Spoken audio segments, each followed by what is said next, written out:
February is Teen Dating Violence Awareness Month!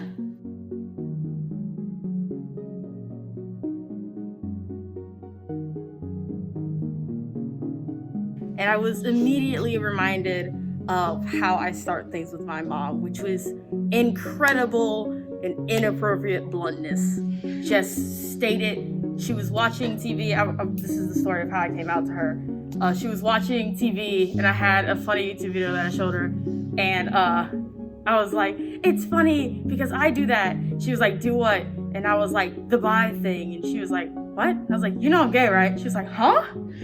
And I just started explaining it to her, and she's not exactly, into it, but she's not afraid to talk to me, and I'm surely not afraid to talk to her.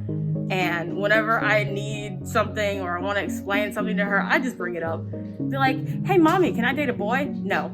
"Mommy, can I date a girl?" Absolutely not. So it's just those kind of things. You can't be afraid to start it. So I think I'll start off with a story, I guess.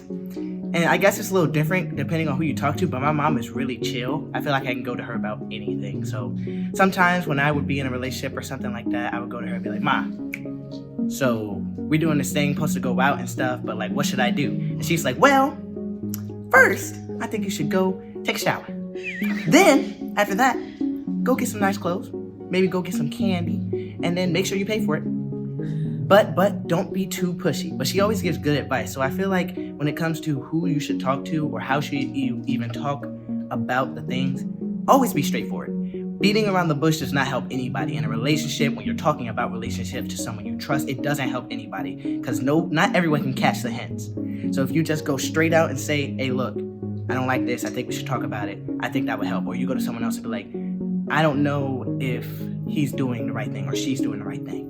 You need to go straight out, because if you don't do that, it's gonna go down, you're gonna struggle, you're gonna get depressed.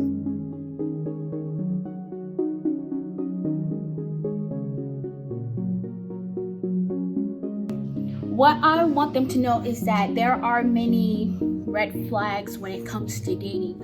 I myself, I didn't see them, I didn't recognize them. Heck, I didn't even know about the red flags of teen dating violence when I started.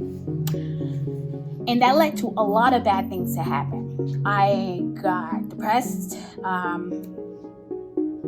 was lonely. I didn't really trust anyone. And I was really embarrassed.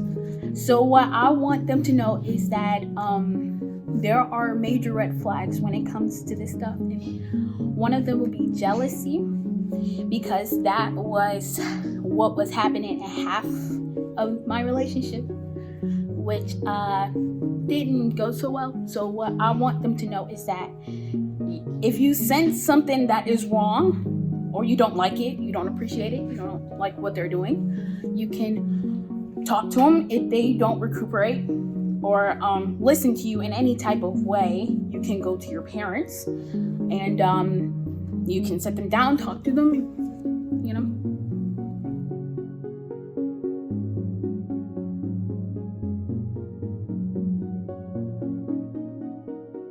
So students don't always report dating violence, especially because we're generally very inexperienced in our relationships, and we hate to hear adults say that, but we are rather experienced in relationship. We don't know how we feel about things. We haven't worked it all out, and it is important to be able to talk about that with somebody. And that may be an adult, because adults will probably have some understanding of what's going on, but it definitely has to be someone you trust, because you need to be able to suss out the difference between what they have to say and what you have to say, and that can be a very hard conversation to have.